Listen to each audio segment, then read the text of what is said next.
दिलचस्पी, एक तो 11 सालों से रेलवे का एग्जाम नहीं हुआ, खाली भर्ती पड़ा हुआ है, कोई एग्जाम 11 सालों में नहीं हुआ, बैंकिंग की नहीं हुई।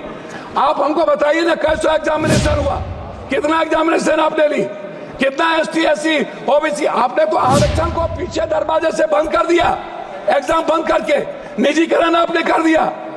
और आपसे मेरा 2-3 आग्रह है, आप हमको एक बात आप बताइए, आप विकलांग के लिए क्या व्यवस्था आप कर रहे हैं? विशेष तौर पर महिलाओं के आरक्षण को कंपलसरी की बात मैंने आपसे कही, महिला सुरक्षा को लेकर के भर्ती की बात। दूसरी चीज जो ST SC EBC और जो छात्र प्रतियोगिता में जाते हैं, एग्जाम देने जाते हैं बाहर, क्या सरकार की कोई दिलचस्पी? एक तो राघव जो बिहार के पूर्णिया से सांसद हैं, पार्लियामेंट में इन्होंने बोलना शुरू किया, और अगर ये बोले और वीडियो वायरल ना हो, ये शायद ही कभी होता है। दरअसल हम ऐसा इसलिए बोल रहे हैं क्योंकि या तो इनकी आवाज में वो शक्ति है, इनके भाषण में वो शक्ति है जिससे लोग इनकी तरफ खींचते हैं, या फिर इनकी जनता को इनसे उतना ही लगाव है। ये आपके ऊपर छोड़ते हैं कि आप क्या मानते हैं। बस बात इतनी है कि ये कुछ कहते हैं तो वो वायरल जरूर होता है। और आज भी जब इन्होंने पार्लियामेंट में भाषण देना शुरू किया और रेल मंत्री से बात की, तो वो वीडियो काफी तेजी से वायरल हुआ, जिसमें इन्होंने अपनी जनता के लिए कई मांगे की हैं। उसको बताने से पहले सुनिए इन्होंने क्या कहा। मंत्री जी, पहले तो आप GM और DRM को राजा बना के रखते हैं, MP की कोई वैल्यू नहीं है। जब वो क्षेत्र जाते हैं तो वो MP का रेस्पेक्ट नहीं करते, MP को खबर नहीं करते, और उद्घाटन जब कोई रेलवे शुरू होता है तो वहाँ MP का कोई सूद नहीं लेता। दूसरा, कंफर्मेशन के लिए आपके ऑफिस में, आपके DRM ऑफिस में दलाल घूमते हैं, MP के चिट्ठी की कोई वैल्यू नहीं है, कंफर्मेशन नहीं होता है, और MP का सम्मान आपके रेलवे विभाग में कहीं भी नहीं है। RCTC ट्रेन खान पान में आपने RCTC को 4 रुपया में जिस कपड़े की धुलाई थी, RCTC ने उसको 25 रुपया कर दिया। आप बोझ बढ़ा दिए आम आदमी पर। RCTC बड़े रेलवों में खान पान तो दे देती है थोड़ा सा, लेकिन जो गरीब का यहाँ पर लोअर ट्रेन। जब ये रेल मंत्री से सवाल कर रहे थे तो ऐसा लग रहा था जैसे खड़े खड़े ही सारे काम करवा लेंगे मंत्री जी से। इन्होंने कहा कि मंत्री जी जब आपके DR MR और GM क्षेत्र में निकलते हैं तो वो MP को बताते नहीं हैं, उनसे बात नहीं करते। वहीं इन्होंने कहा कि वो MP का सम्मान नहीं करते। ये RCTC पर भी बोले और कहा कि उन्होंने जो कपड़े पहले 4 रुपए में साफ होते थे उसको बढ़ाकर 25 रुपए कर दिया। इस पर मंत्री जी आप क्या कहना चाहते हैं?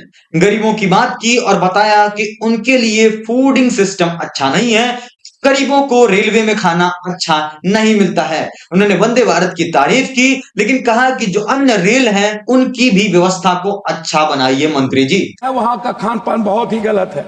दूसरी तरफ आप महिला डिब्बा पर, आम डिब्बों में आप लगभग डिब्बा नहीं है, लगभग आप आम आदमी के लिए कोई डिब्बा नहीं है।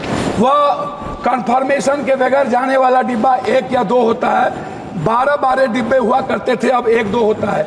गरीब रथ के तरह या कोई जनरल गाड़ी के तरह कोई गाड़ी आपकी नहीं है। वंदे भारत को आप चलाइए, कोई दिक्कत नहीं है। वंदे भारत को आप सभी जगह से कंफर्मेशन करिए, अच्छी बात है, मैं उसका धन्यवाद देता हूं। लेकिन आप आम आदमी, गरीब, मिडिल क्लास, हमारे अभी चंद्रशेखर जी ने आपसे कहा आप महिलाओं के लिए आरक्षण की कोई व्यवस्था कंपलसरी करिए, महिलाओं के आरक्षण को। और दूसरी तरफ 4 आदमी हम ट्रेन में जा रहे हैं, 2 आदमी का कंफर्म हुआ, 2 आदमी का कंफर्म नहीं हुआ, हम पर आप बोझ डाल देते हैं, उसके बाद हमसे पैसा वसूला जाता है। गरीबों की फिर से एक बात इन्होंने की और वो बहुत जरूरी थी, वो ये थी कि इन्होंने कहा कि पहले जनरल डिब्बे 12 की संख्या में हुआ करते थे ट्रेनों में, जिसको घटाकर 1-2 कर दिया गया है। जनरल डिब्बे से आप समझिए कि ये वही डब्बे होते हैं जिसमें वो व्यक्ति सफर करते हैं जिनका पहले से रिजर्वेशन नहीं होता है, वो तत्काल टिकट लेते हैं और इसी से सफर करते हैं। और आप सभी जानते हैं कि एक बड़ी जनसंख्या इन्हीं डब्बों से सफर करती है। और जो छात्र प्रतियोगिता में जाते हैं, एग्जाम देने जाते हैं बाहर, क्या सरकार की कोई दिलचस्पी? एक तो 11 सालों से रेलवे का एग्जाम नहीं हुआ, खाली भर्ती पड़ा हुआ है, कोई एग्जाम 11 सालों में नहीं हुआ, बैंकिंग की नहीं हुई।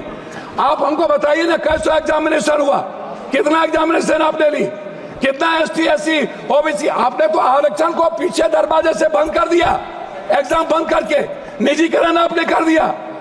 और आपसे मेरा 2-3 आग्रह है।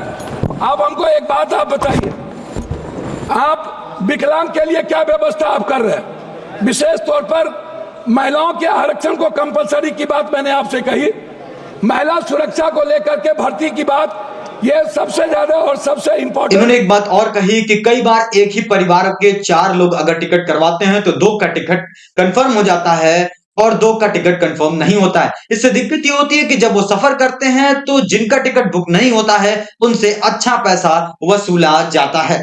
महिलाओं के लिए एक सेपरेट आरक्षण लाने की बात की। वहीं कहा कि जब रेलवे ने अपने किराए का रेट बहुत बढ़ा दिया है तब भी घाटे में क्यों चल रही है? जो किराया पहले कम हुआ करता था अब वो 2-3 गुना हो चुका है, फिर भी घाटे में चल रही है रेलवे। इसका जवाब दीजिए। विकलांगों के लिए आप क्या कर रहे हैं उस पर जवाब दीजिए। इन्होंने छात्रों की भी बात की और कहा कि पिछले 11 साल से रेलवे में कोई भी एक बड़ा एग्जाम नहीं करवाया है, और करवाया हो तो आप डेटा दे दीजिए, आप बताइए कि आपने कौन सा एग्जाम करवाया है। अंत में पप्पू यादव ने एक बड़ी खूबसूरत बात कही कि मंत्री जी आप एमपी का सम्मान तो बहुत करते हैं लेकिन काम नहीं करते। आप काम कर दिया करिए, सम्मान भले ही थोड़ा कम करिए। यही बात करके इन्होंने अपनी बात को खत्म किया। पप्पू यादव ने जो भी बात कही वो रेलवे के इर्द गिर्द थी और गरीबों को लेकर ही सारी बातें पूछ रहे थे।